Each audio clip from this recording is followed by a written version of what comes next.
நாட்டில் எல்லாமே ஆளுங்கட்சி தவிர்த்து எதிர்கட்சி தான். நாட்டில் எல்லாமே எதிரி கட்சியாக பார்க்காதீர்கள், எதிர்கட்சியாக பாருங்கள். இந்த எதிர்கட்சி இருக்காங்க, you end up really jeopardizing the unity and future of India. That's the broad answer from my point of view. Now, giving you the other perspective, which is the right perspective also. Now, where do you see your MPs in India? I see my MP only in the newspaper. 22 lakh people, 25 lakh people, 30 lakh people, 3 million. They vote. Only time as MP does some ribbon cutting, we all see in the newspaper. Now we can keep speculating options, we can keep giving grand bargains, but India needs a solution. Tamil Nadu's TFR is already at 1.4. We are one of the lowest in the country. We are at 1.4. 2026, whatever the parliament restriction was put 50 years before, 225 extension is coming to an end. Census numbers will come. Now this is one thing where the North Indian states, which naturally might deserve a larger number of MPs. Now this is a grand bargain between a North Indian states and South Indian states to come to a definite conclusion that let us all arrive at a number in which nobody is losing what it was already at 543. Now I really simply don't understand why Congress opposed it. And now, even now they speculate option 7, we have option 11, we can endlessly debate it for the next 20 years. This is an opportunity for all states to come to one common point, agree, where Tamil Nadu will believe if we go by 2011 census, Tamil Nadu will get 50. Now in the new model, we are getting 59. We are getting 9 more extra. UP might believe, oh, one person, one vote, we should have gotten more. Now because of this grand bargain, we are getting less. So this is a problem where every state will rightfully believe I am losing or I am gaining. When the central government has proposed a concept where let us arrive at a solution where nobody is losing, nobody is gaining. 50 years it has kept us from now. Now we have to just push it further. And now again you start a debate, again states like Tamil Nadu, which rightfully, after 1965 agitation that happened, which torn apart the state, again we go for it. I don't think we'll find a solution, which I particularly believe, with Shashiji with his eminence can argue, put in the parliament as different perspective, but this is a solution we are arriving at. And now when they say it's a Trojan horse, Nari Shakti, today we are on Mother's Day. And India rightfully is demanding a 33% reservation, rightfully. Pass it today, From we'll vote for it. Today, you can vote for it immediately. Don't link it to delimitation. No. Have 1/3 reservation for women in today's parliament, we'll all vote for it. After census numbers come, will North Indian states agree? Let us imagine census number come by 27, 28 or 29, let us imagine. Will states like UP agree? If a state like UP stands up and say, no, the proportional representation, one person, one vote, we need more number of MPs, where will we go and put our head? A grand bargain is a bargain where every state should come to a conclusion that this is a solution. Unfortunately, it does not happen. But a parliament of 850 is also a disaster. As it is with 543, many people don't get a chance to speak, to debate, to discuss. I am seeing the MPs only in the papers, sir. At least That's let me what have the opportunity so to then see the MPs. we also need to work out what the MLAs do, what the councillors do. Agree, sir. Especially if they're empowered, and what the MPs do, so we can have a distinction rather than going to 850. We will move to the next question because this is... Can I take 30 seconds? Okay, quick, please. There is an inherent logical fallacy in the Congress's argument, and that is all I want to say. They are okay with maintaining the 1971 proportion of seats. So Shashiji is okay if the delimitation exercise is conducted within states based on the 1971 numbers, as long as 543 is the number of seats. What we are proposing is exactly the same. What we are saying is let us maintain the proportion of 543. No state will lose, no state will gain. From 543, the number of seats will become 850. Every state will have a proportionate 50% increase. The total percentage in the overall floor of the parliament for every state will remain as it exists today. But because in 1971 the population of the country was 550 crores, was 55 crores, and today the population of the country is 140 crores. This is a mathematical necessity. Like what Annaji mentioned, I represent a constituency of 26 lakh people. It is impossible for a common citizen to actually go and meet the MP and get things done. So not just because it is a constitutional mandate, because the constitution asks that delimitation should be done once in 10 years. It is also a democratic necessity because in the existing framework, there is no question of accountability as far as the elected representative is concerned. So the argument is absurd because you are asking for a composition of the parliament to remain frozen in time.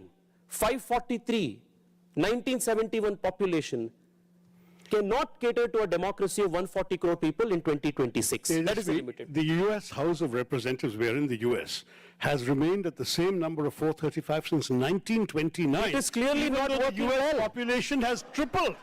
The US population has tripled since 1929, but because they recognize that you cannot have a debating chamber of 850. It'll become a Desi version of the Chinese People's Consultative Conference, where you just stand up when the great leader comes and thump your desks. You won't have a chance to speak, argue, debate, anything. 850 is a joke. It cannot be a serious Shashi ji, on the day of the discussion happened, both of our columns appeared in the same Indian Express, arguing both our sides. The Indian Parliament was sitting for about 150 to 160 days in the 1950s and 60s.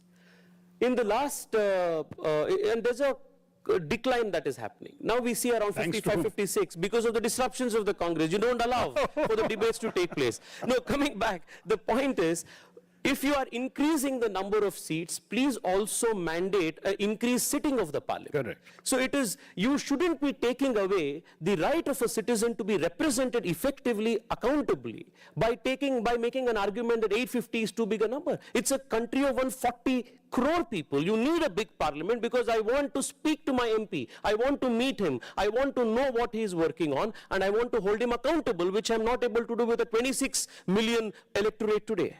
26 lakh electorate today. That is the limited point. We want to make democracy accountable. We want to ensure that there is an accountability between the voter and the elected. And while doing all of this, we want to ensure that neither the North nor the South feels somebody has lost and somebody is unfairly gained, while also maintaining the principle of one person, one vote, that is sacrosancting the constitution. Now the other argument that one of your colleagues gave was linking linking the number of seats to the GSDP of a state. Now how absurd is this? It's such a cyclical number. 6 months the GSDP is high, so you increase the number of seats. It's a bad monsoon year, so decrease the number of seats the next year. These are the illogical arguments put forth by the opposition. It doesn't work. We had proposed a very responsible, very workable, practical solution. Maintain the proportion as it exists today. 50% increase flat for every state. Constituencies will be made smaller. Democracy will become more accountable. And this was what I think is the only practical solution if we actually want to have 140 crore people adequately, effectively represented. We will have to cap the discussion because we are running out of time. I'm going to ask each of you very short, 15 seconds, I'm timing it, your short message to the Stanford community and to the folks who have gathered here. Very short, 15 seconds, go. I'm not known for brevity, besides it's 2 to 1 right here, so I get twice the length. Yeah, I get 30 seconds. No, honestly, all I would say to the Stanford community is please stay engaged. I'm so glad that you're having this kind of discussion. And the more you stay involved in what's going on in India, you all have tremendous ideas to offer. You're doing cutting-edge work and research, a lot of fields that are relevant to our country. Stay engaged with us. I mean, what we're talking about is only one aspect of it. There's so many others discussing so many things. Give us an opportunity to share our current thinking. In turn, please influence our ideas and thoughts so that when we go back to India, we go with some of the latest cutting-edge thoughts that you've all got in your respective fields.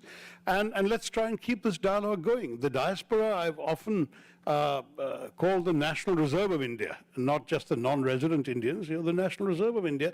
And we need to be able to count on your continued engagement, support, and goodwill in the time ahead. It's not always been there, so I hope it'll come. Thank you very much. To the Stanford community, proud of you guys. Last year, small room, less than 50 people, to such a big room and such a great audience here. It shows the leap you have taken in 1 year, third year running. come back to our country, go to villages, stay there for some time. Whenever you come for a holiday, take 4 or 5 days, go and stay in a village, see everybody, don't stay only in the urban areas. India is changing fast. Take time to meet the parliamentarians. If there is an opportunity, work with them for a week or 10 days, put your solutions in action there. And trust politics actually works, and don't stay away from politics. They're good politicians. And be a fellow with them, work with them, elected representatives, put your thinking into action. You will see the change that is possible in front of you. Thank you. I have been a student organizer myself. I know the kind of effort student organizations have to put to pull off an event of this scale. So congratulations, the team has done an exceptional job. Like Annamalai ji said, India holds exceptional promise. Please come back to India, not just to learn, but also to effectively contribute. I have seen so many thought leaders, tech leaders come to India, work on solutions because they believe, rightly so, that if you solve for India, you're actually solving for the world. So all the very best, and the next few decades truly belongs to all of us. All the very best. Thank you all so much. And on that note, we would like to felicitate our panel for joining us today.